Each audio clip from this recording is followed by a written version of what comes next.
Welcome to Take It or Leave It. My name is Iris. I am your average skeptic trying to figure out what out in this social media-astic world makes any fucking sense. And this is my husband, personal trainer, who's always trying to train you like an athlete. Because everyone should train like an athlete. So this video is a beginner-friendly full body workout. Ooh. If I was a beginner starting in the gym, here is the full body workout I would not be skipping. And all you need is a kettlebell or a dumbbell. First movement that we're starting with is the kettlebell goblet squat. I like to flip the kettlebell upside down, bring it up to my chest, and then from here I can perform my squat. I'm gonna do 10 reps in total, and I'm gonna superset this with a single arm bent over row. So you're gonna wanna grab yourself a bench, a box. You can use anything for your supporting hand. So you want to lean that hand onto your bench. Kettlebell goes into the other hand. I like to place my feet underneath my hips. Make sure that you're keeping your back nice and flat. And then from here, you're going to perform your single arm row. You'll do 10 reps on one side, then you'll swap to the other side, do 10 reps, and that's superset with your goblet squat. Perform 3 sets in total. Rest as needed in between your sets and your movements. Fantastic superset. The goblet squats are a classic squat movement for beginners for me as well.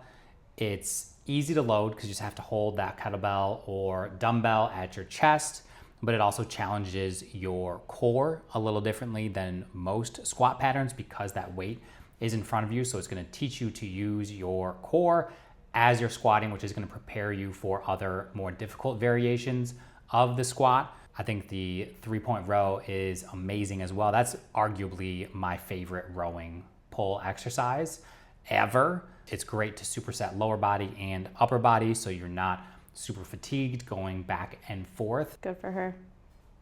She fucking nailed it. Yeah. And then we're moving on to a kettlebell deadlift. I like to start with the kettlebell on the floor, and then I step my feet either side of the kettlebell so that I'm starting in a good position. From here, I'll send my hips back as I bring my hands down to the kettlebell. Focus on keeping your back neutral, so a nice flat back. And from here, you're gonna stand the kettlebell all the way up. Think about using your glutes and your hamstrings. You're gonna do 10 reps here, and we're gonna superset this one with a kettlebell bicep curl. Now, I love this movement. It's not a movement we see very often, but it's great if you're a beginner and it's great if you're not a beginner. I'm gonna hold the handles at the base of the handles, and from here, think about squeezing your elbows in tight as you curl the kettlebell up, control back down to straighten your arms.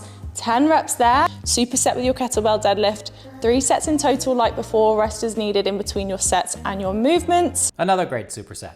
I love kettlebell deadlifts. I think that's almost always where I start people off with some type of loaded deadlift when we actually are starting to add weight to it, because the kettlebell, unlike dumbbells or barbells, is going to stay underneath your body a little bit more, so a little bit more underneath your center of gravity, so easier to control for most people. The kettlebell gives you less room for kind of hurting yourself compared to other things that you can use to basically do, the same idea of a motion.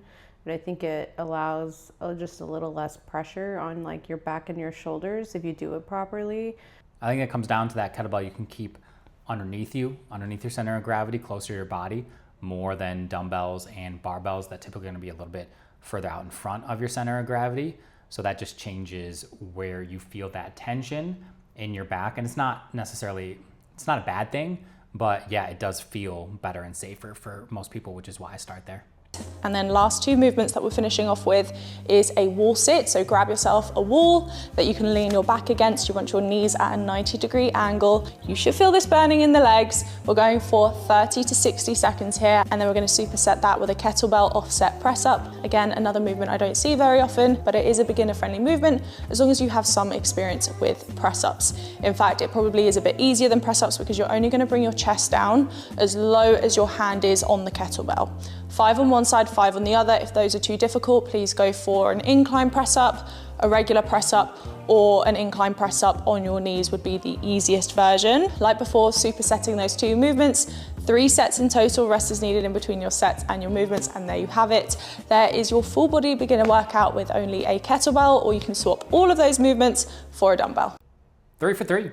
I think she nailed all 3 supersets. Nice. So the wall sits are great. It's what's called an isometric exercise, where you're holding a certain position and just creating tension, creating resistance by holding the position. Just a fantastic movement in general, working isometrics in general into your programs. Those push-ups, or press-ups, as I guess you say when you're from London. No. I'm sorry, London. Great movement. I'm glad that she initially showed them modified on her knees, because this is a beginner-friendly workout. So I think that was perfect. I think the regressions that she showed with putting your hands on a bench are great as well, if even being on your knees turns out to be a little bit too challenging for you. I think this is just a perfect full body beginner workout. Like she said, you can just grab a kettlebell, dumbbell, and then roll. So love it. So we are going to take it. I think that's pretty fair to say. No, there you go. You heard it.